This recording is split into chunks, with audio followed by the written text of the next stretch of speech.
Okay, hello everyone, welcome back to the channel. तो हमने जो नर्सिंग फाउंडेशन यूनिट स्टार्ट करी थी प्रमोटिंग हेल्थ केयर, मतलब एक सेफ्टी एनवायरनमेंट हेल्थ केयर में हम प्रमोट करें। तो उस चैप्टर में हमने लास्ट टर्म पे डिस्कस किया था हमारे जो बाकी की चीज़ें लाइक आपके फिजिकल एनवायरनमेंट, पेशेंट सेफ्टी के बारे में डिस्कस किया था और फिजिकल हजार्ड्स के बारे में डिस्कस किया था। नाउ इस वीडियो में हम डिस्कस करेंगे जो फर्दर के आपके टॉपिक्स हैं, लाइक आपके फॉल रिस्क असेसमेंट, आपके सेफ्टी डिवाइसेस जिसमें बहुत सारी चीज़ें आती हैं, and role of nurse of course. ठीक है, तो स्टार्ट करते हैं। तो सबसे पहला हमारा जो टॉपिक है इसमें है फॉल रिस्क असेसमेंट।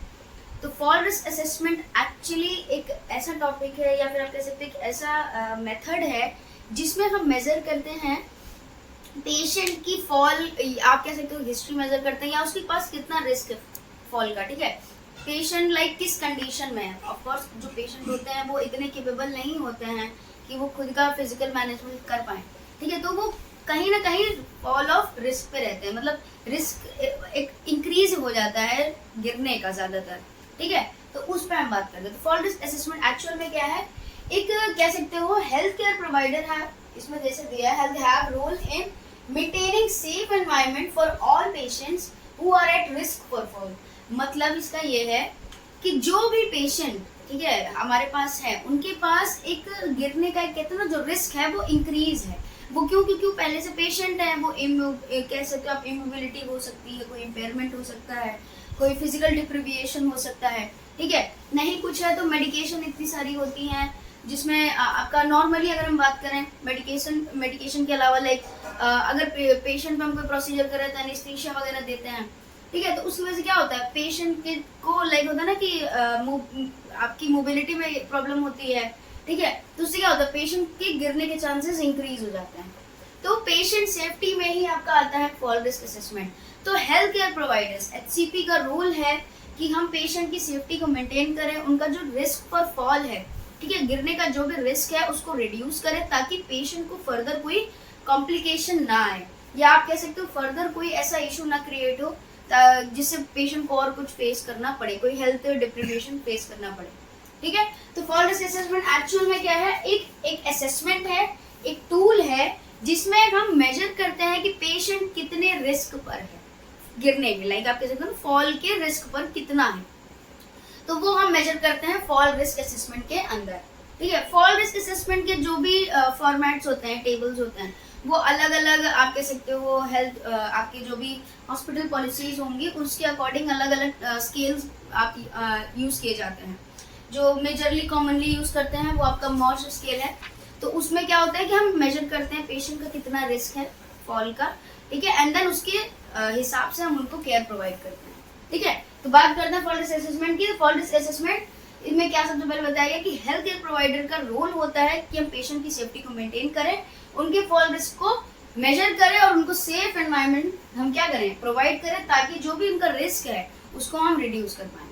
ठीक है, फॉल रिस्क असेसमेंट की हम डेफिनेशन देखते हैं। तो fall risk assessment is a tool, एक क्या है, एक टूल है, फैसिलिटेट करता है, आउटलाइन करता है जो पोटेंशियल फॉल रिस्क है, मतलब जो होने के चांसेस हैं, ठीक है, जो फॉल रिस्क हो सकते हैं, उन पोटेंशियल फॉल रिस्क को हम क्या करते हैं, फैसिलिटेट करते हैं, आउटलाइन करते हैं, मतलब आप कह सकते हो मेजर करते हैं। ठीक है, उसके अकॉर्डिंग चीजें हम प्लान करते हैं। To plan strategies to provide care and manage to reduce the risk for fall in patients. क्या करते हैं हम फॉल रिस्क असेसमेंट से? तो फॉल रिस्क असेसमेंट में क्या है कि एक टूल है जिसमें हम पेशेंट का जो भी फॉल रिस्क का आप कह सकते हो एक लेवल है उसको हम क्या करते हैं, मेजर करते हैं प्रॉपर। उसके हिसाब से पेशेंट के ऊपर हम अलग अलग प्रोसीजर्स, स्टेप्स अप्लाई करते हैं, या आप कह सकते हो एक सेफ्टी मेजर्स अप्लाई करते हैं, स्टेप्स अप्लाई करते हैं ताकि पेशेंट सेफ रहे और उसका जो भी रिस्क फॉर फॉल है वो रिड्यूस हो जाए, ऐसा कोई इंसिडेंट ना हो कि वो रिस्क फॉर फॉल पे हाई रहे। ठीक है, तो ये हमारा फॉल रिस्क असेसमेंट है। फॉल रिस्क असेसमेंट क्या है, एक्चुअली में एक डॉक्यूमेंटेड फॉर्म ऑफ असेसमेंट होता है, मतलब जैसे हमने बात की ना, एक फॉर्मेट होता है जिसमें हम चीजें मेजर करते हैं कि हाँ पेशेंट इतने रिस्क पर है। ठीक है, तो एक डॉक्यूमेंटेड फॉर्म ऑफ असेसमेंट होता है, एक फ्लो शीट होती है जो कहाँ पे रिकॉर्ड की जाती है, इलेक्ट्रॉनिक मेडिकल रिकॉर्ड EMR में। इलेक्ट्रॉनिक मेडिकल रिकॉर्ड हम जैसे बात करें, हर एक वार्ड में एक इलेक्ट्रॉनिक मेडिकल रिकॉर्ड होता है जो नर्सेस मेंटेन करती हैं। इलेक्ट्रॉनिक मेडिकल रिकॉर्ड में आपका वार्ड में जो भी चीजें लाइक आपका जो स्पेसिफिक चीजें हैं आपका फॉल रिस्क हो गया, ठीक है, आपका ड्रग्स हो गया, आपके उसमें डॉक्टर शीट, नर्सेस शीट, ये सारी चीजें उसमें इंक्लूड होती हैं। तो एक रिकॉर्ड होता है, एक रिकॉर्ड बुक होती है जो हर वार्ड की होती है, जिसमें हमें इजीली हम एक्सेस कर सकते हैं कि कौन सा पेशेंट किस कंडीशन में है, ठीक है। तो ये सारी चीजें हम इसमें स्टोर करके रखते हैं, किसमें, इलेक्ट्रॉनिक मेडिकल रिकॉर्ड EMR में करते हैं, जो हम डॉक्यूमेंट करते हैं, लाइक जो भी हम फॉल रिस्क डॉक्यूमेंट कर रहे हैं जिस भी पेशेंट का, उसका फ्लो शीट हम उसमें रिकॉर्ड करते हैं, ठीक है। तो एग्जाम्पल की अगर हम बात करें, जैसे हमने बताया मॉर्स फॉल जो स्केल है वो हमारा ज्यादातर कॉमन है, तो उसमें क्या होता है, ये वैसे एज एग्जाम्पल है क्योंकि सिलेबस में इतना ज्यादा वो नहीं है, फिर भी आप ब्रीफली समझ लीजिए अगर आपको एक्सप्लेन करना हुआ तो मॉर्स फॉल्स जो स्केल होता है, होते और सारे भी हैं लेकिन कॉमनली यही यूज होता है।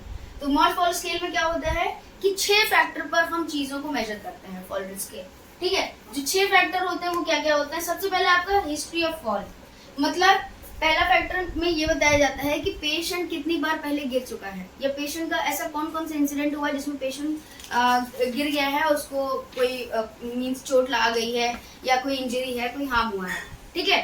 तो मींस रिस्क फॉर फॉल है, जो हिस्ट्री कितनी है, ठीक है, रिस्क फॉर फॉल की, मतलब पहले कितनी बार लाइक होता है ना कि हो सकता है फिजिकल स्टेट की वजह से, मेंटल स्टेट की वजह से, ड्रग्स चल रही हैं, इन सारी चीजों की वजह से, मींस आपकी मेडिकेशंस, ठीक है, तो वो उसकी वजह से हो सकता है, उसकी गेट की वजह से, इमोबिलिटी की वजह से वो गिर चुका है पहले, ठीक है। बहुत लोग होता है कि एक्सीडेंटली गिर जाते हैं, मींस आपका जैसे जो भी आपका फॉल, आपका जो लाइक फ्रैक्चर्स होते हैं, फॉल फ्रॉम हाइट, ठीक है, कोई लोग ऊंचाई से गिर गए, खेल कूद में गिर गए, तो ये सारी चीज होती है। तो वो वहां पे हम पहले सबसे पहले हिस्ट्री लेते हैं, पहले पेशेंट कितनी बार गिर चुका है विद इन 6 मंथ, ठीक है, या विद इन 3 मंथ में, ये हम पहले लेते हैं, पहला फैक्टर। देन दूसरा फैक्टर है हमारा डायग्नोसिस, हमारे पास क्या है, क्योंकि लाइक आप कह सकते हो कि जो भी डायग्नोसिस होगा उसके अकॉर्डिंग भी पेशेंट के चांसेस होंगे ना कि हाँ पेशेंट का रिस्क है गिरने का, ठीक है।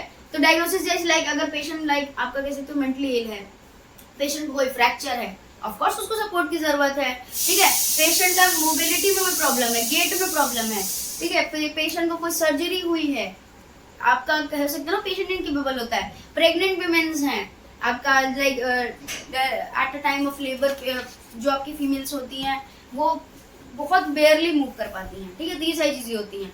देन यही तो होता है कि आपकी डायग्नोसिस क्या है, ठीक है, जो भी आपकी डायग्नोसिस आ रही है, मेडिकल डायग्नोसिस मीन्स जो भी आपकी कंडीशन है, वो वेदर डिजीज कंडीशन हो सकती है, वो आपकी फिजिकल कंडीशन हो सकती है, कुछ भी हो सकता है, ठीक है। तो उस डायग्नोसिस के ऊपर हम पॉइंट करते हैं, मीन्स आपका कि क्या आपका फॉल रिस्क है या नहीं है। नेक्स्ट आपका आता है एड में क्या होता है, एड होते हैं एम्बुलेटरी एड मतलब मोबिलिटी के लिए यूज किए जाने वाले डिवाइसेस, मतलब जैसे कुछ लोग आप क्लचेस यूज करते हैं, आपने देखा होगा जो फिजिकली हैंडीकैप पर्सन होते हैं वो क्लचेस यूज करते हैं, ठीक है, व्हील चेयर यूज करते हैं, तो वो कोई ऐसा कुछ यूज तो नहीं कर रहे हैं क्योंकि इनके में जो फॉल रिस्क है वो ज्यादा है, क्योंकि अगर वो क्लचेस हट गए तो ऑफकोर्स वो गिरेंगे, या वो अगर व्हील चेयर से शिफ्ट हो रहे हैं तो भी गिरेंगे। तो ये चीजें हम उसमें नोट करते हैं कि अगर कोई एड वो यूज कर रहे हैं तो उनका एक और रिस्क बढ़ जाता है।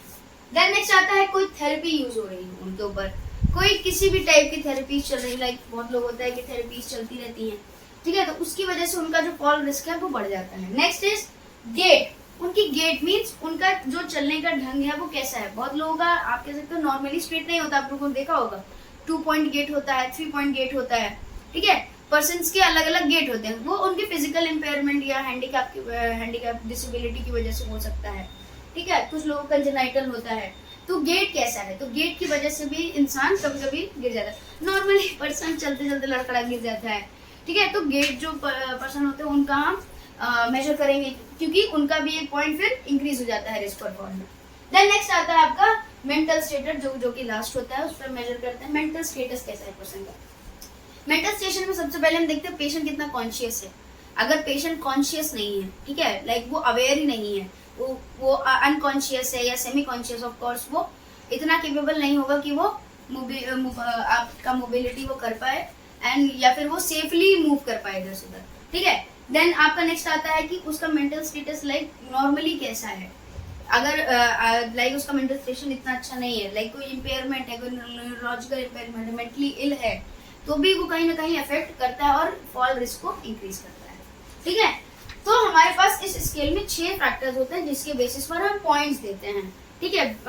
आपका जो पॉइंट्स होता है वो अलग अलग चीज़ों पे अलग अलग है। लाइक आपका फॉल हिस्ट्री है, उसमें 4 से 5 पॉइंट होते हैं कि है, मीडियम रिस्क पर है, नहीं है। ऐसे करके हम ऑल ओवर जो पूरी स्केल होती है उसको फिल करते हैं। एंड में हम जब टोटल करते हैं पॉइंट्स को, तो वहाँ पे जो हमको मिलता है उसके हिसाब से हम आप कह सकते हो आउटकम निकालते हैं, रिजल्ट निकालते हैं कि पेशेंट कितने रिस्क पर है।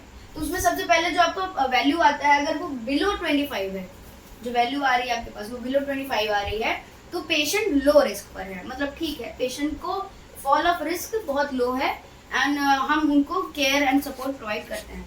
देन आपका नेक्स्ट आता है कि मीडियम, अगर 25 से 50 तक जा रहा है पॉइंट, ठीक है, अगर तो उसमें है पेशेंट मीडियम फॉल रिस्क पर है, कि मतलब लाइक उन्हें आप कह सकते हो सपोर्ट और केयर की नीड है, ठीक है।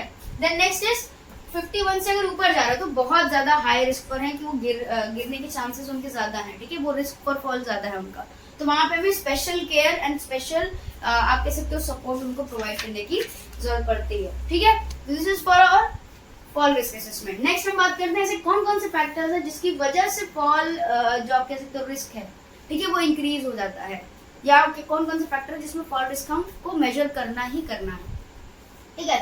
सबसे पहले हम बात करते हैं एनवायरमेंटल इश्यूज। एनवायरमेंटल इश्यूज में आपका आता है इंफ्रास्ट्रक्चर इश्यूज, जो भी आप कह सकते हो लाइक जो आपके पास पेशेंट है, ठीक है, वो आपके यूनिट में एडमिट है, ठीक है, उसका जो भी कंडीशन है, डायग्नोसिस और वॉट एवर, वो आपके पास एडमिट हो रखा है, तो वहाँ पे ऐसे कौन कौन से एनवायरमेंट फैक्टर है जिसकी वजह से आपको लगता है कि हाँ पेशेंट के गिरने के चांसेस हैं या रिस्क फॉर फॉल है। जैसे आप लाइटिंग सबसे पहले, आपका देन फ्लोर, वो इंफ्रास्ट्रक्चर में ही आते हैं, ठीक है, आपका फ्लोर लाइटिंग बहुत डिम तो नहीं है, बहुत ब्राइट तो नहीं है कि पेशेंट को विजन प्रॉब्लम हो रही है, ठीक है, आपका फ्लोर, ठीक है, अगर फ्लोर साफ नहीं है, क्लटर्स हैं, मीन्स आपका कोई भी चीजें हैं तो पेशेंट गिरने के चांसेस हैं, ठीक है, क्लटर मीन्स कोई भी सामान पड़ा हुआ है, कुछ भी है, कुछ भी इकट्ठा हो रखा है, ठीक। एंड नेक्स्ट देन आपका फ्लोर स्लिपरी है, अगर आपकी जो भी वहाँ पे फ्लोरिंग है वो स्लिपरी है बहुत ज्यादा, तो पेशेंट गिर सकता है, ठीक है। आपका इंफ्रास्ट्रक्चर में अगर अलग से आते हैं तो आपका फर्नीचर्स जो भी आप अवेलेबल है तो हो सकता है उसकी वजह से पेशेंट गिर जाए, ये सारी चीजें होती हैं, ठीक है। इंफ्रास्ट्रक्चर में लाइक आपके बाथरूम में कोई सपोर्ट नहीं अवेलेबल है, ठीक है, तो पेशेंट आपका जो भी है वो यूज कर रहा है एंड वो उसको सपोर्ट की नीड है क्योंकि वो ऑफकोर्स उस कंडीशन में नहीं है, ठीक। तो ये सारी चीजें आपके आती हैं एनवायरमेंटल इश्यूज में। देन नेक्स्ट आपका आता है एज डिपेंड करता है कि पेशेंट को फॉल ऑफ रिस्क है या नहीं। लाइक आप कह सकते हो एज पे ऐसे डिपेंड करता है क्योंकि बच्चे होते हैं ना, बच्चे छोटे छोटे से, उनको बेड पे अगर आप लेटा रहे हो, ठीक है, लेकर आ रहे हो, देन वो थोड़ा सा मूव करते हैं, कहाँ वहाँ पे उनका रिस्क बढ़ जाता है गिरने का, छोटे छोटे बच्चों का, ठीक है। वही same as old age people, of course उनको सपोर्ट की नीड होती है, जब वो अपना जो भी है मूवमेंट करते हैं तो वहाँ पे भी उनका रिस्क बढ़ जाता है। देन अदर आपके जैसे हमने बात करी वनरेबल हैंडीकैप पर्सन होते हैं, ठीक है, आपके जो प्रेग्नेंट वुमेन्स हैं, इन सबको आपको सपोर्ट देना होगा ताकि उनका जो भी फॉल रिस्क है वो रिड्यूस रहे। देन नेक्स्ट आपका मेडिकल डायग्नोसिस, जैसे हमने बात करी कि जो भी डायग्नोसिस हो सकती है, कोई भी हो सकती है, आपका मेंटली पर्सन है, ठीक है, बहुत ज़्यादा फटीगनेस है, बहुत ज़्यादा वीकनेस है, कोई फ्रैक्चर हो रखा है, कोई गेट में प्रॉब्लम है, ठीक है, मोबिलिटी उसका हो सकता है, इम्पेयरमेंट है कोई, ठीक है, तो इन सारी चीज़ों में वो पेशेंट का डायग्नोसिस लाइक डिपेंड करता है कि हो सकता है वो उसका जो फॉल रिस्क है वो इंक्रीज हो। Then next is mental status. Mental status जैसे हमने बात करी, कोई न्यूरोलॉजिकल इम्पेयरमेंट हो, ठीक है, पेशेंट कोई इतना आप कह सकते हो कॉन्शियस लेवल उसका इतना अच्छा नहीं है कि वो खुद से मोबिलिटी शो करे या खुद से मूवमेंट करे, ठीक है, ये सारी चीज़ें हैं।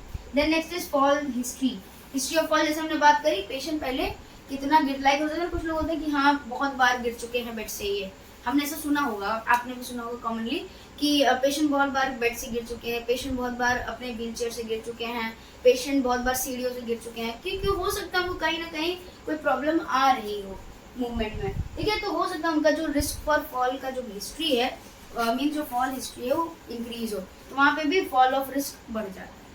नेक्स्ट इज आपका मेडिकेशंस, जैसे हमने बात करी मेडिकेशंस में आपका कोई सेडेटिव चल रहा हो, कोई हिप्नोटिक्स है, कोई एनेस्थीसिया अगर है, ठीक है, डायूरेटिक्स चल रहे हैं, ठीक है, ऐसे जितने भी टाइप्स ऑफ मेडिकेशंस उनकी वजह से इफेक्ट पड़ता है जिसमें मूवमेंट में प्रॉब्लम आती है। देन नेक्स्ट इज आपका मोबिलिटी में क्या है, कि पेशेंट की मोबिलिटी, लाइक आप जैसे हमने बात करी गेट, ठीक है, मोबिलिटी उसका मूवमेंट कैसा है, हो सकता है कोई इम्पेयरमेंट हो, ठीक है, पेशेंट जो हो आपका हैंडीकैप हो, डिसेबल हो, ये सारी चीजें हो। देन आपका एलिमिनेशन, एलिमिनेशन में क्या है, जैसे कुछ पेशेंट्स को स्पेशल टॉयलेट ट्रेनिंग की जरूरत होती है, हो सकता है वो इतने केपेबल ना हो, तो उसकी वजह से जब वो उस चीज के लिए आप कह सकते जब वो यूज करने जा रहे हैं तब उनका जो भी फॉल का जो भी रिस्क है वो इंक्रीज हो, ठीक है। देन नेक्स्ट इज आपका बेड रिडन, पेशेंट अगर आपका बेड रिडन है, मतलब बहुत लंबे टाइम से आपके पेशेंट आपके बेड पर है, ठीक है, तो ऑफकोर्स कहीं ना कहीं उसको थोड़ा सा आपको सपोर्ट देने की जरूरत, लाइक आपके फ्रैक्चर्स के पेशेंट हो गए, बहुत टाइम से बेड पर रहते हैं, देन वो जब वो वापस से आते हैं अपने मूवमेंट पर, तो वहाँ पे भी प्रॉब्लम उनको होती है। बेड रिडन पेशेंट में अलग से चीजें, लाइक आपके बेड रिलेटेड इश्यूज, लाइक आपके बेड मैनेजमेंट इश्यूज, लाइक आपका जो बेड है, पेशेंट एडमिट है बेड पर, साइड रेल्स जो होती हैं वो मींस लाइक वो अच्छी नहीं, फंक्शनिंग उसकी सही नहीं है, तो हो सकता है उसकी वजह से फॉल रिस्क हो सकता है आपका इंक्रीज हो, ठीक है। बेड में पोजिशनिंग्स होती हैं आपके अलग अलग, कि लो बेड रखना है, हाई बेड रखना है, वो आपके पेशेंट की डायग्नोसिस के ऊपर होता है, तो उसकी वजह से हो सकता है पेशेंट के गिरने के जो भी रिस्क है वो इंक्रीज। तो ये सारे होते हैं आपके फैक्टर्स जो इन्फ्लुएंस करते हैं फॉल रिस्क को। ओके, तो नेक्स्ट हम बात करेंगे कि हम जो फॉल रिस्क असेसमेंट हम कर रहे हैं पेशेंट का, ठीक है, जो भी हमें पता चल रहा है कि पेशेंट को फॉल रिस्क जो है वो हाई है, लो है या मीडियम है, तो उसके हिसाब से हम क्या चीज़ें इम्प्लीमेंट करेंगे ताकि जो भी हमें रिस्क मिला है, ठीक है, ये हम उसको रिड्यूस कर सकें। तो यहाँ पे हमारे पास है कि management and prevention for fall risk, मतलब जो भी हमारे पास हमने असेसमेंट किया है या जो भी पेशेंट है, नॉर्मली जो भी पेशेंट है उनका हम मैनेजमेंट कैसे करेंगे ताकि हम उनका जो फॉल रिस्क है वो प्रिवेंट कर सकें, उसके बारे में बात करते हैं। तो सबसे पहले हमारे पास use of appropriate bed specially for children, इसमें इसलिए बताया, जैसे हमने बात करी जो बच्चे होते हैं जो लेस देन 2 इयर्स हैं, ठीक है, तो उनकी मोबिलिटी थोड़ी सी एक्टिव होती है, तो वो और इवन वो इतने कॉन्शियस भी नहीं होते हैं कि वो किस साइड जाएंगे तो वो नहीं गिरेंगे, ठीक है, तो वहाँ पे हमें देखना है कि हम जो भी बेड उनको प्रोवाइड कर रहे हैं वो प्रॉपरली आप कह सकते हो एप्रोप्रिएटली उनके हिसाब से, लाइक साइड रेल्स हैं उसमें, ठीक है, उनका जो भी बेड का जो भी कह सकते हो आप लेंथ है वो नीचे है, ठीक है, ताकि अगर वो गिर भी रहे हैं तो उन्हें ज़्यादा चोट ना आए, ठीक है, तो प्रॉपरली हम एक कह सकते हैं मैनेज्ड बेड उन्हें, एक एप्रोप्रिएट बेड उन्हें प्रोवाइड करें। Next is Orient patient and family members for hospital facilities, अगर हम उन्हें ओरिएंट कर देंगे तो वो इजीली किसी भी चीज़, किसी भी फैसिलिटी के लिए वो इजीली आप कह सकते हो एक्सेस कर सकते हैं उसको, और उनको जो भी रिस्क हैं, जो भी रिस्क फैक्टर्स हैं वो रिड्यूस हो जाएंगे। Then next is keep beds in low position, ये हर पेशेंट पर एप्लीकेबल है। अगर पेशेंट का कोई स्पेशलाइज्ड कह सकते हो आप उसके डायग्नोसिस के हिसाब से स्पेशलाइज्ड बेड पोजीशनिंग नहीं दी गई है, तो हमेशा हमें जो बेड है उसका पोजीशन लो रखना है ताकि पेशेंट का कोई भी ऐसा रिस्क ना क्रिएट हो फॉल का। Next is always use bed side rail, जो भी पेशेंट हमारे पास एडमिट है weather he is conscious, unconscious या सेमी कॉन्शियस, हमें पेशेंट का हमेशा बेड साइड जो रेल होता है साइड में, ठीक है, सपोर्टिंग के लिए, वो हमें हमेशा कह सकते हो आप यूज करना है ताकि पेशेंट का जो भी अगर वो स्लीप एंड रेस्ट मोड पे भी है, लाइक आप कह सकते हो अगर वो सो भी जाए पेशेंट तो वो गिरे ना, ठीक है। ये मेनली हमें ज़्यादातर वैसे तो अप्लाई हर पेशेंट में करना है, मेनली हमें ओल्ड एज पीपल में हमें ये हमेशा अप्लाई करना होता है, ठीक है। Next is use for non slip footwears, non slip footwears हमें लाइक अगर हॉस्पिटल पॉलिसीज के अकॉर्डिंग डिपेंड करता है कि हॉस्पिटल आपको फुटवेयर्स अगर कह सकते हो अवेलेबल करा रहा है, ठीक है, ये फैसिलिटी प्रोवाइड कर रहा है, तो वहाँ पे आपको जो भी आप हॉस्पिटल के साइड से आप जो भी स्लीपर दे रहे हो वो नॉन स्लिप हो ताकि पेशेंट को उसकी वजह से कोई ऐसा रिस्क क्रिएट ना हो। देन मेंटेन एडिक्वेट लाइटिंग, मतलब जो भी लाइटिंग है रूम में हमें उसे प्रॉपरली मेंटेन करके रखनी है, ठीक है, ऐसा भी नहीं बहुत ब्राइट लाइट है और ऐसा भी नहीं है कि बहुत लो लाइट हो, ठीक है, हमें एक कह सकते हैं ऑप्टिमम लेवल ऑफ लाइटिंग हमें मेंटेन कर रखी ताकि पेशेंट को इजीली विजन में कोई प्रॉब्लम ना हो, वो इजीली एक्सेस कर सके चीज़ों को।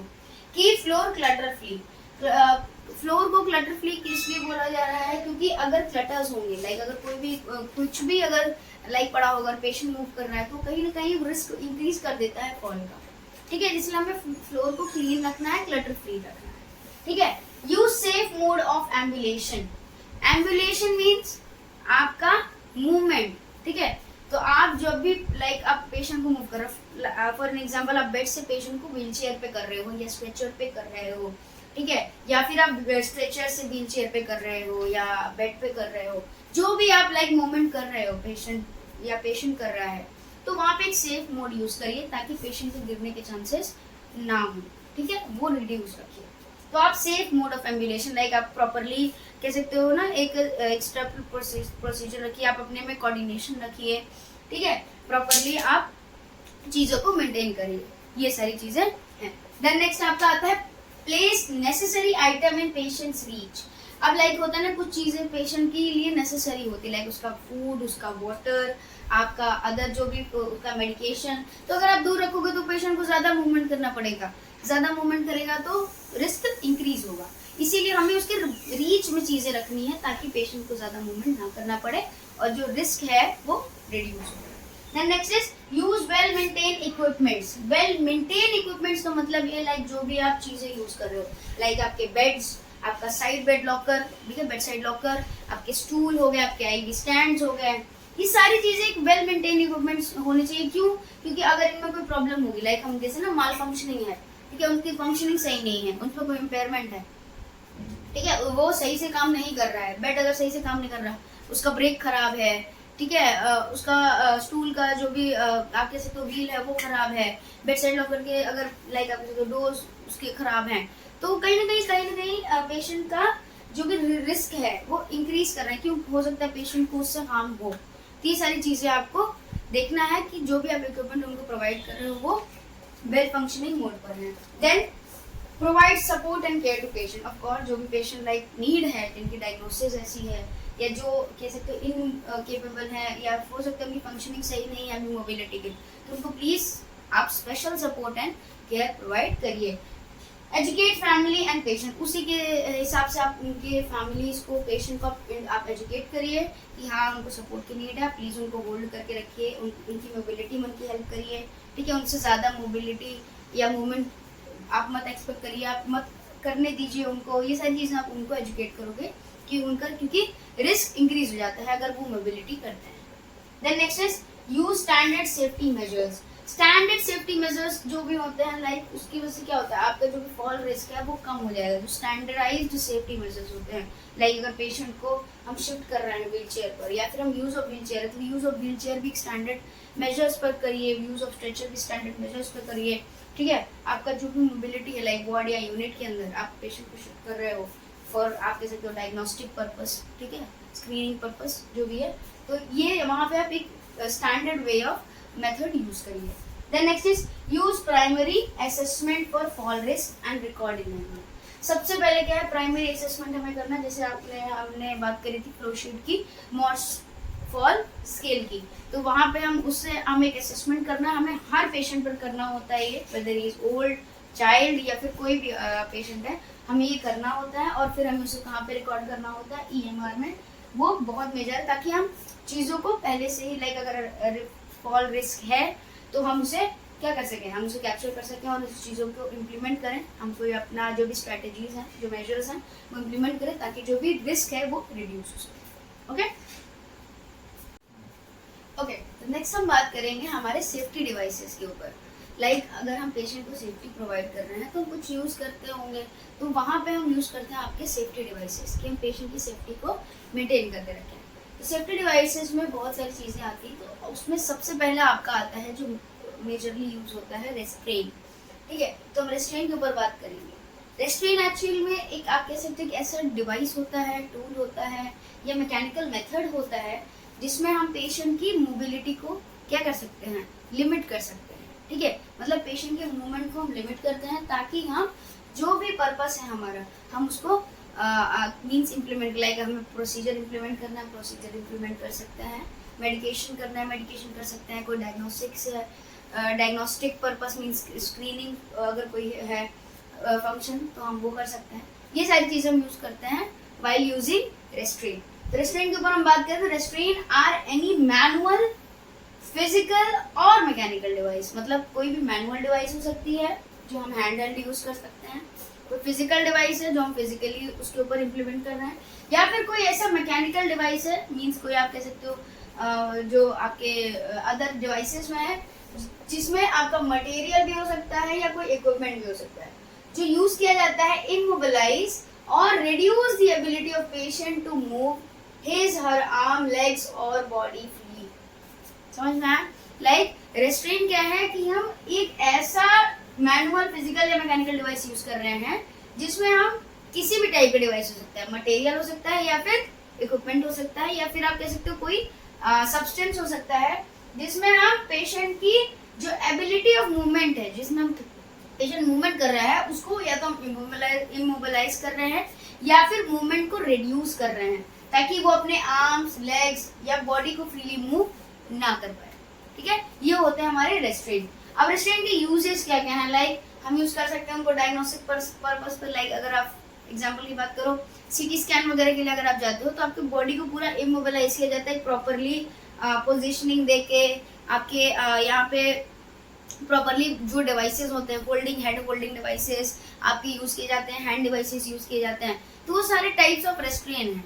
ठीक है, तो वो आपकी बॉडी को एक पोजीशनिंग में रखने के लिए यूज करते हैं, ताकि आप उसको आप ऐसे ही फ्रीली मूवमेंट ना करो, और हमें जो भी हमारा जो पर्पस है, लाइक डायग्नोस्टिक हम स्क्रीनिंग पर्पस है, वो हम क्लियरली ऑब्जेक्टिफाई कर पाए। ठीक है, then to maintain patient safety, हम इसलिए भी रेस्ट्रेन यूज कर सकते हैं ताकि हम पेशेंट की सेफ्टी को मेंटेन कर सकते हैं। लाइक अगर मान लीजिए कोई पेशेंट है जिसको फॉल ऑफ रिस्क बहुत ज्यादा है, ठीक है, या फिर हो सकता है वो हाइपर एक्टिव है, तो हम उसको रेस्ट्रेन करते हैं। आप बेड से रेस्ट्रेन कर सकते हो, ठीक है, जहाँ पे बेड के फ्रेम से हम पेशेंट को रेस्ट्रेन करते हैं ताकि उसका मूवमेंट इतना ज्यादा ना हो और हम उसकी सेफ्टी को मेंटेन करके रखें। देन फॉर एग्जामिनेशन पर्पस, कोई भी हम एग्जामिनेशन कर रहे हैं तो हम पेशेंट को उस पोजीशनिंग में हम प्रॉपरली रख। ये ज्यादातर हमारा होता है बच्चों में। बच्चे क्या होता है, बच्चे तो अपना मूवमेंट करते रहते हैं ना, छोटे छोटे बच्चे अंडर 5 एज, ठीक है, लेकिन हमें एग्जामिनेशन तो करना है तो हम उनके ऊपर रेस्ट्रेन्स यूज करते हैं। ठीक है, then for providing care, procedure या ट्रीटमेंट, लाइक बहुत अच्छा एग्जाम्पल है, बच्चों को जब सुई लगाओ बच्चे बहुत ज्यादा मूवमेंट करते हैं, उनको इंजेक्शन जब आप लगाते हो तो बहुत दर्द, फियर, ड्यू टू फियर वो करते हैं, तो वहाँ पे हम रेस्ट्रेन्स का यूज करते हैं ताकि बच्चे ऐसे मूवमेंट ना करें कि उनको ही फर्दर हार्म हो। ठीक है, then to minimize any discomfort, अगर कोई डिस्कम्फर्ट है पेशेंट को तो हम रेस्ट्रेन्स का यूज करते हैं ताकि उसका लाइक जो भी डिस्कम्फर्टनेस है वो कम हो जाए, वो इरिटेटिवली कम हो जाए। ठीक है, देन हम बात करते हैं प्रिंसिपल क्या क्या। अब रेस्ट्रेन आप कह सकते हो कॉमनली लोग नहीं यूज कर सकते, रेस्ट्रेन हम लाइक किसी ऑब्जेक्टिव पर यूज कर रहे हैं ना, तो उसके इसीलिए प्रिंसिपल्स बनाए गए हैं ताकि उसको मिसयूज ना किया जाए। ठीक है, तो रेस्ट्रेन का सबसे पहला है कि must maintain the dignity of patient. Dignity means like अगर आप किसी को लाइक रेस्ट्रेन कर रहे हो, आप किसी को लॉक कर रहे हो, उसके मूवमेंट्स को लिमिट कर रहे हो, बांध रहे हो, तो कहीं ना कहीं अंदर से होता है ना कि सेल्फ, जो अंदर से एक डिग्निटी होती है वो पेशेंट लूज करता है, सेल्फ कॉन्फिडेंस लूज करता है कि अरे मुझे तो बांध दिया गया है, मुझे तो ऐसा ही है, उसके अंदर यही थिंकिंग आती है। तो आपको जो भी रेस्ट्रेन आप कर रहे हो वो प्रॉपरली पेशेंट को आप एक्सप्लेन करो, ठीक है, और आप उस लहजे में करो ताकि उस पेशेंट की डिग्निटी मेंटेन रहे, ठीक है, उसका सेल्फ रिस्पेक्ट, कॉन्फिडेंस मेंटेन रहे। Then next is should be used humanely, मतलब होता है ना कि अरे पकड़ो और बांधो, ऐसा नहीं करना है आपको। As per human dignity, as per human persona आपको उस चीज को ह्यूमन लाइक होता है ना ह्यूमैनिटी के साथ यूज करना, ताकि पेशेंट को कोई अदर हार्म ना हो, या पेशेंट का जो सेल्फ आपका जैसे हमने बात की रिस्पेक्ट की या कॉन्फिडेंस की, वो लूज ना करे।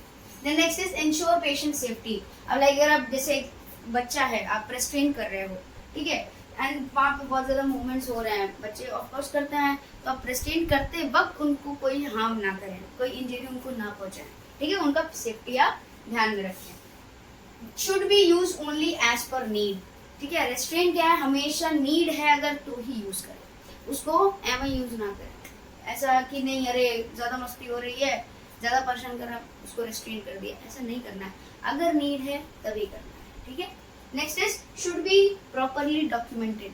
अगर आप रेस्ट्रेन यूज कर रहे हो तो आप कितने टाइम पीरियड पर, कितना और किस पर्पस के लिए, सारी चीजें आपको डॉक्यूमेंट करनी होती हैं ताकि उस चीज का मिसयूज ना हो। Then next is use should be as per rule. जो भी रेस्ट्रेनिंग के रूल्स हैं आपके एज ग्रुप के अकॉर्डिंग हो सकते हैं, आपके डायग्नोसिस के अकॉर्डिंग हो सकते हैं, बहुत सारी चीजें लाइक मेंटली इल पीपल में अलग रेस्ट्रेनिंग मेथड्स होते हैं, तो वहाँ पे भी अलग अलग रूल्स होते हैं, ठीक है, एग्जामिनिंग रूल होते हैं, ऑब्जर्वेशन रूल्स होते हैं, ठीक है, ये सारी चीजें होती है, केयर के अलग अलग स्पेशल रूल्स होते हैं, तो उन सब के अकॉर्डिंग आपको रेस्ट्रेंट अप्लाई करना है। Frequent checks for any side effect, restraint के लाइक साइड इफेक्ट आप कैसे हो सकते हैं, बहुत सारे हो सकते हैं, कोई इंजरी हो सकता है, कोई मिस अगर लाइक हो सकता है, अगर वो पेशेंट मूवमेंट कर रहा है, फोर्सफुली कर रहा है, तो जहाँ से रेस्ट्रेंट है वहाँ पे वो इंजरी क्रिएट कर सकता है, तो हमें फ्रीक्वेंट चेक्स करते रहना चाहिए। या हो सकता है जहाँ पे वो रेस्ट्रेंट हो वो चीज़ उसको कहीं ना कहीं इम्पैक्ट कर रही हो, ठीक है, ऐसे हमें इसीलिए चेक करते रहना, ऑब्जर्वेशन में रखना। Can not be used on continuous basis, restaurant हमेशा कॉन्टिन्यूअस बेसिस पे नहीं होना चाहिए, उसका एक ब्रेक होगा। लाइक अगर हमें 30 मिनट्स का रेस्ट्रेंट करना है, 30 मिनट्स का करके हमें उसको सेफली रिमूव करना है विद ऑब्जर्वेशन कि कोई हार्म तो नहीं हुआ है या कुछ तो नहीं हुआ है, ठीक है, तो हमें कॉन्टिन्यूअस बेसिस पे नहीं रखना। Must be explain before use, of course ये पेशेंट का राइट होता है कि उसके ऊपर कुछ भी अगर आप इम्प्लीमेंट कर रहे हो, कोई प्रोसीजर, कोई ट्रीटमेंट, कोई केयर, कुछ भी, तो प्लीज उसको आप एक्सप्लेन करें, ठीक है, ताकि उसके अंदर का जो भी एंजाइटी लेवल है, जो भी सारी चीजें हैं, वो उसका क्लैरिफाई हो। नेक्स्ट हम बात करते हैं टाइप्स ऑफ रेस्ट्रेंट की। तो रेस्ट्रेंट के 3 टाइप, मतलब आप पेशेंट को कैसे रेस्ट्रेंट कर सकते हो 3 टाइप्स में। पहला आपका फिजिकल, दूसरा है केमिकल, तीसरा है एनवायरमेंटल, ठीक है। फिजिकल के बहुत सारे टाइप हैं फिजिकल रेस्ट्रेंट में, तो हम ब्रीफली बात करेंगे। पहले हम जानते हैं फिजिकल रेस्ट्रेंट क्या है। फिजिकल रेस्ट्रेंट वो रेस्ट्रेंट्स होते हैं जिसमें हम पेशेंट की बॉडी का मूवमेंट रेस्ट्रेंट करते हैं, या कह सकते हो आप स्टॉप करते हैं, लिमिट करते हैं, ठीक है। तो लिमिट द पेशेंट मूवमेंट और movement of any specific body part, ठीक है। फिजिकल रेस्ट्रेंट वो होता है जिसमें पेशेंट की बॉडी का मूवमेंट या पेशेंट का मूवमेंट हम रेस्ट्रेंट करते हैं, ताकि हम अपना जो भी हमारा ऑब्जेक्टिव है, जो भी हमारा मीन्स पर्पस है, गोल है, हम उसको क्लियर कर पाए। केमिकल रेस्ट्रेंट वो होते हैं, इसमें हम फिजिकल रेस्ट्रेंट में हम मैकेनिकल डिवाइसेस या फिर आप कह सकते हो फिजिकल डिवाइसेस का यूज करते हैं। केमिकल डिवाइसेस क्या है? केमिकल डिवाइसेस हम कोई मेडिकेशन देते हैं, लाइक आपके सेडेटिव्स हो गए, आपके हिप्नोटिक्स, ठीक है। तो मेडिकेशन की वजह से पेशेंट क्या आपका प्रॉपरली क्या बोलते हो आप, रिलैक्स हो जाता है और वो मूवमेंट नहीं करता है, ठीक है। तो केमिकल में क्या होता है, मेडिकेशंस का यूज होता है to sedate patient as pills और एज पर पिल्स और इंजेक्शंस, मतलब हम कोई पिल के जरिए या इंजेक्शंस के जरिए हम उसको सिडेट करते हैं ताकि पेशेंट का मूवमेंट ना हो, ठीक है, और वो प्रॉपरली क्या बोलते हैं मूवमेंट लेस या लिमिट उसका जो भी मूवमेंट है वो लिमिट हो। आप एग्जांपल्स के तौर पर मूवीज में बहुत देखते हैं, जो मेंटली पेशेंट हैं उनके ऊपर इंजेक्शंस वगैरह दिए जाते हैं ताकि पेशेंट का जो भी हाइपर एक्टिविटी है, या तो वो दूसरों को हार्म कर रहा है या फिर वो खुद को कर रहा है, तो वो चीज़ों को रोकने के लिए हम इस मेथड का यूज करते हैं, केमिकल मेथड, ठीक है। The next is environmental method. Environmental method क्या है? एनवायरमेंटल मेथड वो है जिसमें पेशेंट का मूवमेंट, लाइक उसका चलने, उसकी मोबिलिटी, उसको लिमिट करते हैं। लाइक पेशेंट अगर हो सकता है बहुत से मेंटली पर्सन होते हैं वो हॉस्पिटल से भाग सकते हैं, ज़्यादातर रेस्ट्रेंट्स ये हम आपके उसमें जो भी क्रिमिनल जो आपके केसेस होते हैं उसमें करते हैं, ये सारी चीज़ें हैं, ठीक है। तो एनवायरमेंटल में क्या होता है कि पेशेंट के मूवमेंट को हम लिमिट करते हैं, मतलब उसकी मोबिलिटी को लिमिट करते हैं। Limit patients movement in any area, किसी स्पेसिफाइड एरिया में, like for an example isolate करते हैं पेशेंट को, ठीक है, किसी कमरे में हम आइसोलेट कर रहे हैं, ठीक है, किसी वार्ड में आइसोलेट कर रहे हैं, किसी ओपन एरिया में आइसोलेट कर रहे हैं, ताकि पेशेंट का जो मूवमेंट है, बॉडी मूवमेंट तो सही है बट वो मोबिलिटी नहीं है, ठीक है, वो हम दो। मोबिलिटी मीन्स वो एक स्पेसिफिक एरिया से दूसरे स्पेसिफिक एरिया तक नहीं जाता है, that is environmental restaurant. Next हम बात करेंगे फिजिकल रेस्ट्रेंट के टाइप की। तो जैसे हमने बात करी आपके रेस्ट्रेंट्स के टाइप्स के बारे में, तो जैसे हमने देखा था उस पर 3 टाइप्स थे आपके, physical, chemical and environmental. Now हम बात करेंगे जो फिजिकल रेस्ट्रेंट है उसके टाइप्स में, उसमें भी डिफरेंशिएशंस है, तो ब्रीफली हम उसके बारे में डिस्कस करेंगे। तो जो कॉमनली आपका यूज होता है आपका memory device, elbow restaurant, jacket restaurant, club hitch restaurant and safety belts, ये सारे आपके फिजिकल रेस्ट्रेंट्स होते हैं जिसमें हम पेशेंट की बॉडी के मूवमेंट को रेस्ट्रेंट करते हैं। तो अलग अलग बॉडी पार्ट्स के लिए अलग अलग टाइप्स ऑफ रेस्ट्रेंट्स हम यूज करते हैं। सबसे पहले हम बात करेंगे मम्मी डिवाइस की। तो मम्मी डिवाइस एक एक्चुअली एक ऐसा रेस्ट्रेंट टाइप है जिसमें हम बच्चे की जो भी मूवमेंट है ना उसको रेस्ट्रेंट करते हैं, ठीक है। तो उसमें क्या है कि उसके जो लाइक आप जो बेबीज होते हैं लेस देन 2 इयर्स, ठीक है, तो उनका हाथ पैर का जो मूवमेंट होता है वो काफ़ी एक्टिव होता है, उसको रेस्ट्रेंट में लाने के लिए हम यूज़ करते हैं मम्मी डिवाइस का, जिसमें हम एक शीट आप कह सकते हो यूज़ करते हैं, या बेडशीट, या फिर आप ब्लैंकेट कह सकते हो, या आप टाल कह सकते हो। उसको हम क्या करते हैं, बेबी को रैप कर देते हैं, जब वो पूरा रैप हो जाता है उसका सिर्फ आपका head and neck area expose होता है एंड वो फुल्ली कवर्ड होता है। तो जब वो कवर्ड होता है तो उसके जो मूवमेंट होंगे वो लिमिट होता है हैंड एंड लेग के। तो इसमें क्या है, यूज ऑफ शीट और blanket to wrap child to limit movement, ठीक है। फॉर ये कब करते हैं हम लोग, जो बच्चे लेस देन 2 इयर्स के लिए हो तो उनके लिए करते हैं। फॉर एग्जामिनेशन या ट्रीटमेंट करते हैं जब हम हेड या नेक का, जब हमने सिर्फ हेड एंड नेक को एक्सपोज किया है और उसका कोई एग्जामिनेशन है, कोई ट्रीटमेंट है, ठीक है, कोई आप कह सकते हो इसका हेड एग्जामिनेशन हो सकता है, ENT का हो सकता है, ठीक है, माउथ का हो सकता है, ये सारी चीजें हैं जब हम बच्चे पर अप्लाई करते हैं तो बच्चे के जो भी हैंड एंड लेग मूवमेंट है उसको लिमिट करने के लिए हम यूज करते हैं। नेक्स्ट इज आपका एल्बो रेस्ट्रेन। एल्बो रेस्ट्रेन हम यूज करते हैं जब बच्चे का लाइक हाथ होता है तो जैसे हमने बात करी एक्टिव होता है, तो हम ये यूज करते हैं ताकि जो भी हैंड मूवमेंट है वो हम रिस्ट्रेन कर पाए बच्चे का सिर्फ, ठीक है। उसमें हम इन्फेंट के एल्बो को फ्लेक्स होने से, मीन्स आपका जो भी फ्लेक्स है, लाइक ये तब यूज करते हैं लाइक अगर जो भी बेबी पेशेंट है उसमें क्या है कि अगर हो सकता है कोई स्किन कंडीशन है, ठीक है, या अगर आप कह सकते हो कि अदर हैंड में कोई आपका जो भी IV कैनुलेशन हो रखा है, तो बच्चे क्या करते हैं उसको रिमूव करने की कोशिश करते हैं। अगर स्किन इरिटेशन है, स्किन कंडीशन है तो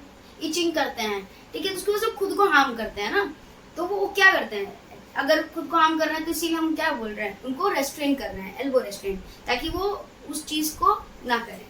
नेक्स्ट इज आपका जैकेट रेस्ट्रेन। जैकेट रेस्ट्रेन एक एक्चुअल में एक ऐसा रेस्ट्रेन है जिसमें हम जैकेट का एक यूज करते हैं कि रेस्ट्रेनिंग जैकेट होता है जिसमें हम बच्चे के मूवमेंट को रेस्ट्रेन करते हैं ताकि बच्चा लाइक जो मोबिलिटी शो कर रहा है, लाइक आप कह सकते हो बेड पे बहुत ज्यादा मूव कर रहा है तो हो सकता है उसको गिरने के चांसेस हो, ठीक है, या फिर अगर कोई उसको इंजरी है और वो मूवमेंट कर रहा है बार बार, लाइक आप कह सकते हो अगर बच्चे को कोई इंजरी है वन साइड पे और वो बार बार इधर से पलट के उठने की कोशिश करते हैं ना, छोटे छोटे बच्चे लेस देन 2 इयर्स, तो उसके लिए हम जैकेट रेस्ट्रेन का यूज करते हैं ताकि बच्चे का जो भी मूवमेंट है, बॉडी मूवमेंट है, वो हम रेस्ट्रेन कर पाए, ठीक है। तो use to limit the child from climbing out on chair और बेड, मतलब क्लाइंबिंग आउट मीन्स या फिर कोई मूवमेंट कर रहे हैं तो उसको लिमिट करने के लिए, ठीक है। एग्जाम्पल के तौर पर लाइक अगर जो बच्चा है, बेबी है, उसका फ्रैक्चर हो या कोई इंजरी है वन साइड में, ठीक है, और वो बार बार उधर ही मूवमेंट कर रहा है, ठीक है, तो उन सारी चीजों को हमें रोकने के लिए क्या करते हैं, जैकेट रेस्ट्रेन यूज करते हैं। क्लो बेच रेस्ट्रेन आप कह सकते हो कि ऐसा टाइप ऑफ रेस्ट्रेन है जिसमें हम जो भी पेशेंट है, जो या फिर आप कह सकते हो बेबी पेशेंट है, उसके हैंड्स एंड लेग्स को क्या करते हैं, आप रेस्ट्रेन करते हो थ्रू बैंडेजेस, ठीक है। उसमें क्या होता है, वो जब आप रेस्ट्रेन कर दोगे तो मूवमेंट नहीं होगा, जब मूवमेंट नहीं होगा तो वो आप कह सकते हो या तो आप सेफ्टी प्रमोट कर रहे हो या आप इंजरी, हम इन सारी चीजों को रिड्यूस कर रहे हो, ठीक है, तब हम यूज करते हैं। यूज ऑन आर्म्स और लेग टू प्रिवेंट मोबिलिटी, आप कह सकते हो जैसे फॉर एन एग्जाम्पल जैसे किसी इंसान को हम लाइक चेयर पे हाथ रख के उसके आर्म रेस्ट पर एंड देन हम टाई कर देते हैं तो हाथ वहाँ पे स्टेबल हो जाता है। जैसे आप अगर फ्रैक्चर है तो आप एक यहाँ पे स्लिंग बैग यूज करते हो ताकि आपका ये मूवमेंट ना हो, आप प्रॉपरली उसको स्टेबल रखो। तो वैसे ही मूवमेंट के लिए हम क्या करते हैं, हम प्लास्टर का यूज करते हैं ना, लेकिन हम नॉर्मली जब रेस्ट्रेन करते हैं तो वहाँ पे भी हम बैंडेजेस का यूज करते हैं ताकि वो मूवमेंट ना हो, ठीक है। That is clove and hitch restraint. Then next आता है आपका सेफ्टी बेल्ट। सेफ्टी बेल्ट आप जानते हैं जो आपके यूज होते हैं हैंड्स में, लेग्स में, आपके हेड में आप यूज कर सकते हैं। तो उसमें क्या करते हैं कि पेशेंट के जो भी मूवमेंट, लाइक अगर हैंड का है तो वो हैंड को रेस्ट्रेन कर देंगे, आपके बेड फ्रेम से आपके लेग्स को रेस्ट्रेन कर सकते हैं बेड के फ्रेम से, या हेड को कर सकते हैं। ये ज़्यादातर आपने जो पेशेंट जिनको शॉक थेरेपीज दी जाती हैं, ECT means electronic conversion therapies जो दिया जाता है उसमें हम यूज करते हुए आप मेजरली देख पाओगे सेफ्टी बेल्ट का, ठीक है, तो हम वहाँ पे यूज करते हैं। ये हमारे थे आपके फिजिकल रेस्ट्रेन। ओके, जैसे हमने बात करी थी सेफ्टी डिवाइसेस के बारे में, तो सेफ्टी डिवाइसेस में हमारा सबसे पहले हमने पढ़ा था रेस्ट्रेन में, ठीक है। जो अदर आप सेफ्टी डिवाइसेस हैं हम उनके बारे में बात करेंगे। तो अदर में आपके आते हैं side rail, trapeze bar, grab bar, non skid slippers and safety alarms, ठीक है। तो इनके बारे में हम बात करते हैं। तो ये सेफ्टी डिवाइसेस ऐसे हैं जो मैकेनिकली प्रेजेंट होते हैं डिवाइसेस पे, या आप मैकेनिकली इनको यूज करते हो, ठीक है। तो पहला हमारे पास साइड रेल। तो साइड रेल एक ऐसा सेफ्टी डिवाइस है जो बेड में प्रेजेंट होता है दोनों साइड पे। आपने देखा होगा कि बेड के साइड में एक रेल होती है जो आप यूज करते हो। तो किस लिए यूज हो सकती है, सपोर्ट के लिए या फिर फॉलिंग को प्रिवेंट करने के लिए।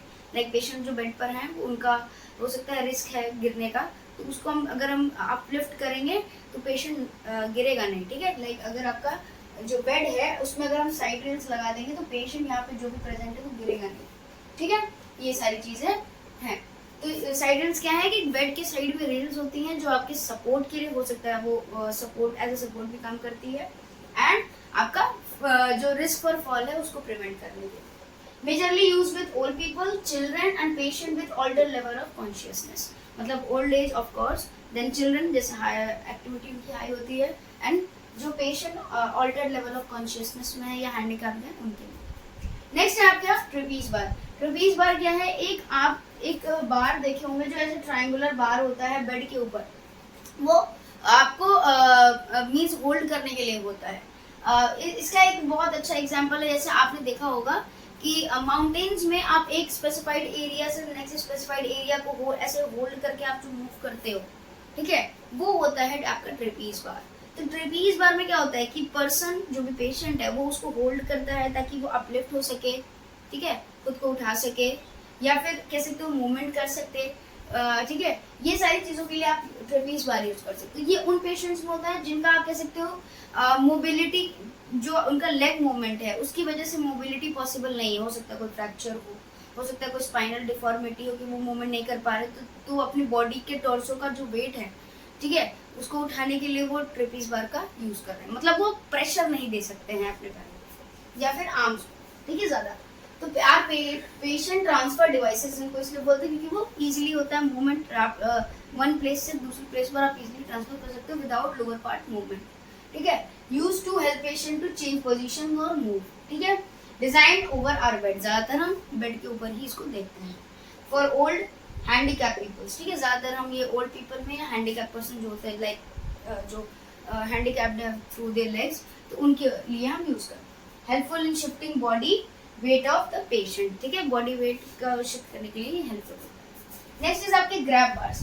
ग्रैब बार्स आपके जो होल्डिंग बार्स नहीं होते, आपके जो हैंडल्स होते हैं जिसको आप कॉमनली यूज करते हैं या बोलते हैं, तो वो होते हैं, तो आप इजीली उसको पकड़ के आप खुद को सपोर्ट प्रोवाइड कर सकते हो, आप उनसे मूव कर सकते हो, ठीक है। जैसे आपके स्टेयर्स पर होते हैं, आपका स्टेयर्स का रेल होता है, कई जगह पे स्टेयर्स की जगह पर आपके ग्रैब बार्स होते हैं। बाथरूम में आपके मेजरली आपको दिख जाएंगे जो ग्रैब बार्स होता है, पकड़ के आप उनको मूव करते हो ना, तो वो होते हैं आपके ग्रैब बार्स। तो ग्रैब बार्स क्या होते हैं कि ऐसे बार्स होते हैं जिनको हम कह सकते हो यूज करके अपने आप को सपोर्ट या स्टेबिलिटी प्रोवाइड करते हैं या फिर मूवमेंट करते हैं, ठीक है। तो बार्स टू होल्ड और हैव सपोर्ट, ठीक है, मतलब या तो हम उसको होल्ड कर सकते हैं, उसकी वजह से हम खुद को होल्ड कर रहे हैं कि लाइक हम कॉमनली देखिए जैसे होता है ना, कभी भी में अगर लाइक चक्कर आ रहा है, ठीक है, हमें लग रहा है ऐसा कुछ, तो हमें तो चाहिए ना कि हम होल्ड करके खड़े हो जाएं, ऐसा होता है।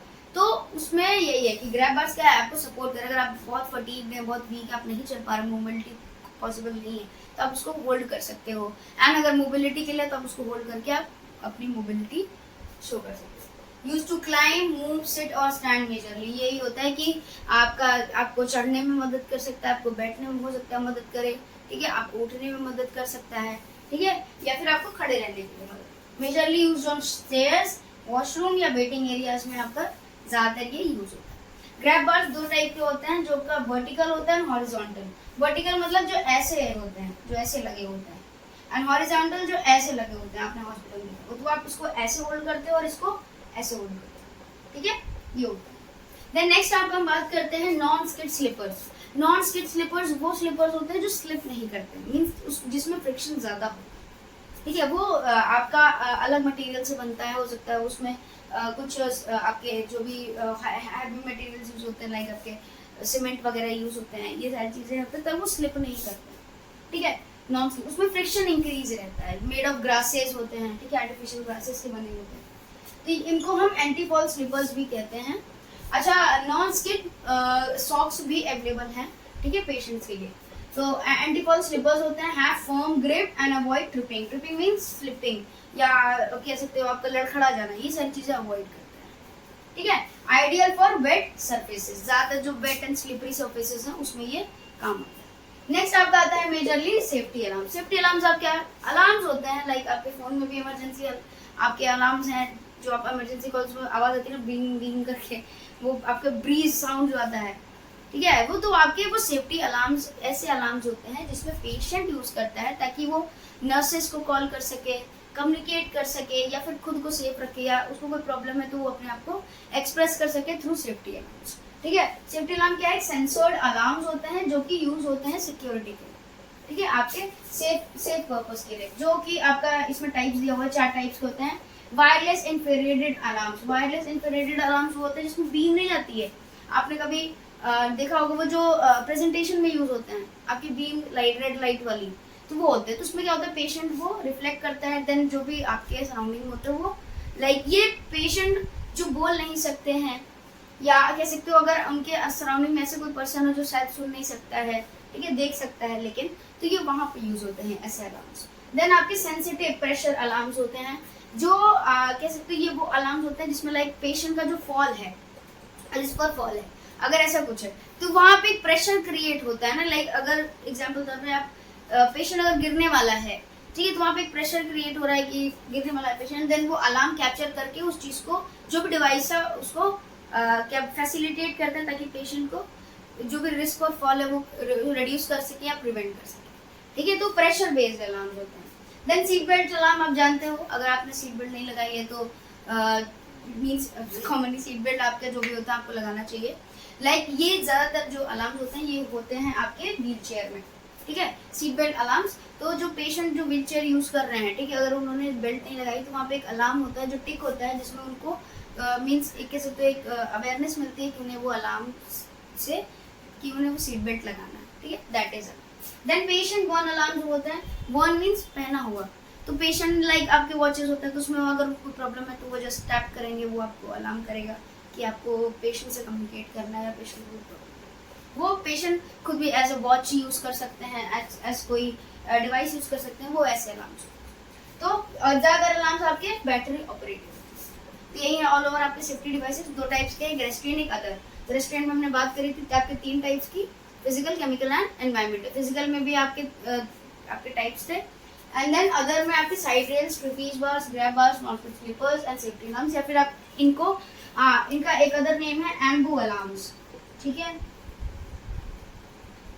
इसको और हम क्या कहते हैं, एम्बू अलार्म्स भी कहते हैं। ये चीजें आपके अदर सेफ्टी डिवाइसेस में। ओके, नेक्स्ट इस जो आपका यूनिट है, इसमें जो आपका लास्ट टॉपिक है उसके बारे में हम डिस्कस करेंगे, वो है आपका role of nurse in providing आपका जो safe and clean environment to patient. Like आप कह सकते हो ऐसे कौन कौन से रोल ऑफ नर्स के ऐसे कौन कौन से रोल्स हैं जिसमें हम पेशेंट सेफ्टी को इंश्योर करते हैं, ठीक है। तो पहला है आपका कि पेशेंट की सेफ्टी को हमें इंश्योर करना, लाइक आपकी जो अलग अलग टाइप्स के मेजर्स थे आपको वो अप्लाई करने, आपके पेशेंट की सेफ्टी को आपको पहले प्रायोरिटी देनी है। देन नेक्स्ट इज आपका प्रोवाइड करना है clean and safe environment. Clean means hygienic environment, and safe कि कोई भी मल फंक्शनिंग ना हो, कोई भी ऐसा कुछ कह सकते इंसिडेंट ना हो जिसकी वजह से पेशेंट को हार्म या इंजरी हो रही है। Then next is keep constant observation for patient at risk. जो भी पेशेंट एट रिस्क है, लाइक आपके फॉल रिस्क हो सकते हैं, ठीक है, आपके अदर टाइप ऑफ रिस्क हैं, तो उन पेशेंट्स को आपको कांस्टेंट ऑब्जर्वेशन में रखना है to prevent that risk. Use of standard safety measures, अगर कोई भी लाइक है आप कुछ इम्प्लीमेंट कर रहे हो या फिजिकल हजार्ड्स वगैरह की भी चीज़ें अगर हैं तो आप स्टैंडर्ड सेफ्टी मेजर्स का यूज़ करिए ताकि पेशेंट को कोई अदर फर्दर हार्म ना हो। Note any side effect for restraints, अगर आप पेशेंट पर रेस्ट्रेंट यूज़ कर रहे हो या आप पेशेंट पर ऐसे प्रोसीजर्स जिनकी वजह से हो सकता है पेशेंट को हार्म हो, तो ये सारी चीज़ें आपको देखनी है कि कोई साइड इफेक्ट तो नहीं हो रहा है या कोई ऐसा कुछ एडवर्स इफेक्ट तो नहीं हो रहा है जिससे पेशेंट को फर्दर इंजरी हो या हार्म हो। देन इफेक्टिव कम्युनिकेशन हमें यूज़ करना है, लाइक मीन अपनी साइड से भी एंड पेशेंट, आपको वेल डिफाइंड आपको एक रिलेशनशिप मेंटेन करना ताकि पेशेंट अपनी जो भी प्रॉब्लम है वो आपसे शेयर करे ताकि जो भी चीज़ें हैं हम उनसे रिस्क को रिड्यूस कर सकें। Then next is ensure optimum level of physical environment. Physical environment में आपकी जैसे मैं बात करी थी कि लाइट, टेम्परेचर, ह्यूमिडिटी, नॉइज, ये सारी चीज़ें हमें एक लेवल तक मीन्स एक ऑप्टिमम लेवल तक मेंटेन करके रखनी ताकि पेशेंट को इनसे कोई प्रॉब्लम ना, ठीक है। Then orient and provide education for hospital facilities, अगर आप ये करते हैं लाइक जो भी हॉस्पिटल की फैसिलिटीज़ हैं, आपके डायग्नोसिस, आपके यूनिट फैसिलिटीज़, आपकी अदर वाटर सैनिटेशन फैसिलिटीज़, आपके इंफ्रास्ट्रक्चर फैसिलिटीज़, तो लगता है आप बहुत सारी चीज़ों को रिड्यूस कर सकें, लाइक आपका फॉल रिस्क रिड्यूस कर सकते हैं, पेशेंट की ज़्यादा मोबिलिटी नहीं होगी, इन सारी चीज़ों को आप रिड्यूस कर सकते हैं, ठीक है। Then reduce the risk for harm और इंजरी। जो भी पेशेंट रिस्क है, लाइक आपका हार्म या इंजरीज का अगर कोई रिस्क है तो प्लीज़ उसको रिड्यूस करने के अपने साइड से, जो कहते हैं ना अवॉइडेबल एरर्स हैं, आप उनको अवॉइड करिए। लाइक आपके मेडिकल एरर्स की हमने बात करी थी, ठीक है। हेल्थ केयर एरर्स में जैसे लाइक मेडिकेशंस कितने सारे एरर थे, आपके प्रोसीजरल एरर्स थे, इन सारी चीज़ों को आप अवॉइड करिए ताकि पेशेंट को फर्दर कोई हार्म, इंजरी या फिर कोई प्रॉब्लम ना, ठीक है। This is all about the unit. मिलते हैं आपके से नेक्स्ट वीडियो।